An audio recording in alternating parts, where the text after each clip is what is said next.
Whenever you're ready. Should children be involved in competitive sports, and how does it affect them? My claim is that children should be allowed to participate in competitive sports due to the many benefits that coincide with it. But they should do so in moderation, for if they are pushed too far, there can be consequences. Sports require exercise, which comes along with many physical benefits. First off, it helps reduce the risk of obesity, which 36% of adults in the US have. It also helps to reduce the risk of heart disease, which is the #1 killer in the US.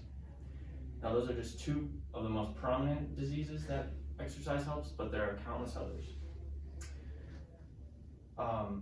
It also helps develop good habits that will keep kids healthy all throughout their life. About 3 out of 4 teens played on a sports team, and the researchers found that those who played at least 2 sports per year were least likely to be obese.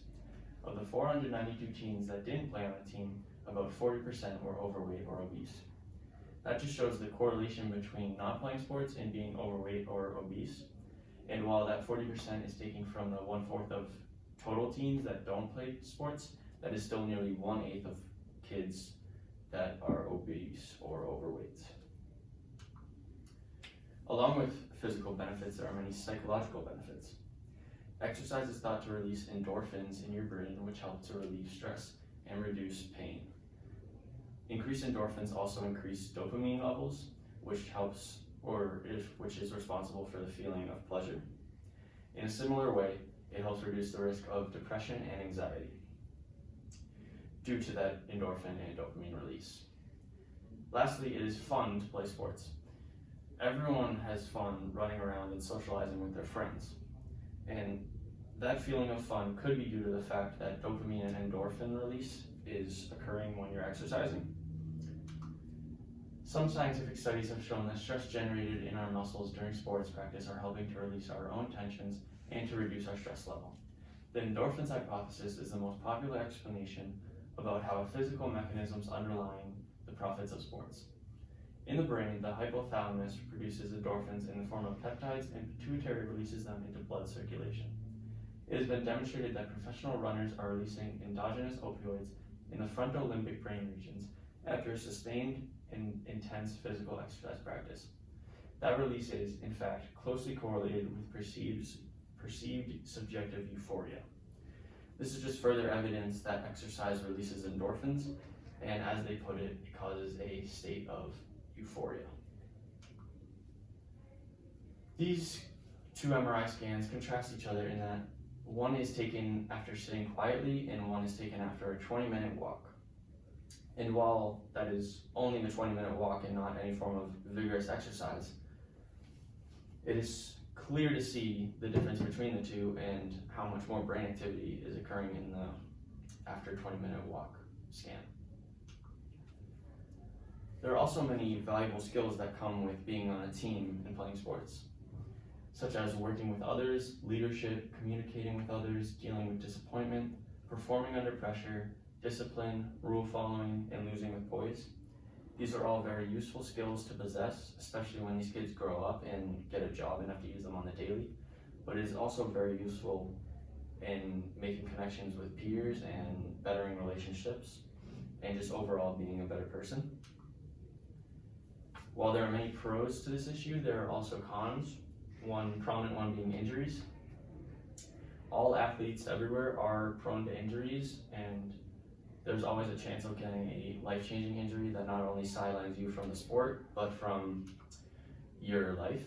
And built-up pressure is also a very serious issue from coaches, parents, friends, teammates. Whatever it is, it can really weigh heavily on the shoulders of these athletes. And for example, a negative attitude can develop when a kid is constantly losing or receiving poor feedback, and they can be affected not only in their sport, but in their outside life. Coaches can also have a huge impact on a child, and one bad experience with a coach can cause kids to quit or just have a poor outlook on the sport. As stated by George Orwell in The Sporting Spirit, serious sport has nothing to do with fair play.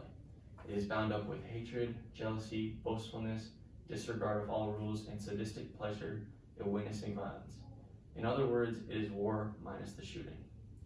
In order to prevent this quote-unquote war from happening, we must teach kids that sports are a great way to get exercise and to have fun, but we must take responsibility in giving them a proper experience. Which leads to my conclusion.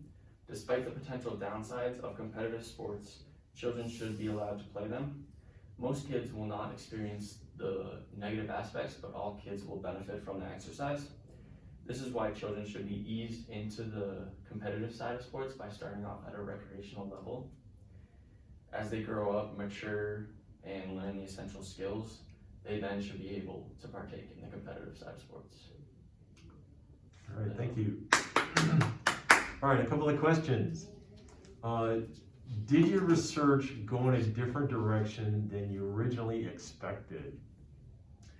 Slightly, with minor changes in my question, but for the most part, I knew that I was going to look at the physical, psychological benefits and the various skills that are learned, and then also like downsides and like comparing the two and seeing which one is better, and then basing my conclusion off of that.